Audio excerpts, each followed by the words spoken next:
ترجمان دفتر خارجہ نے سماجی رابطے کی ویب سائٹ ٹویٹر پر ٹویٹ کرتے ہوئے بتایا کہ ازبکستان کے وزیر خارجہ عبدالعزیز کاملوف دفتر خارجہ پہنچے، جہاں وزیر خارجہ شاہ محمود قریشی نے ان کا استقبال کیا۔ بعد ازاں دونوں ممالک کے درمیان وفود کی سطح پر مذاکرات ہوئے۔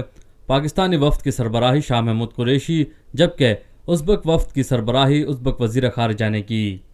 اس موقع پر شاہ محمود قریشی کا کہنا تھا کہ پاکستان اور ازبکستان میں گہرے تعلقات ہیں۔ تعلقات افہام و تفہیم، مذہبی اور ثقافتی رشتوں پر مبنی ہیں۔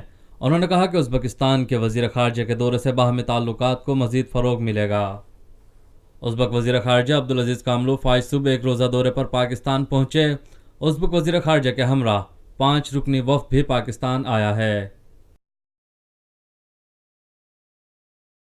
پاکستان میں پہلی مرتبہ حالات حاضرہ کے مختصر مگر جامع پروگرامز، خبروں، تبصروں کے علاوہ دیگر سماجی، تجارتی، ثقافتی، تفریحی، معلوماتی، مذہبی، تعلیمی، صحت اور بچوں کے پروگرامز صرف TNN TV پر۔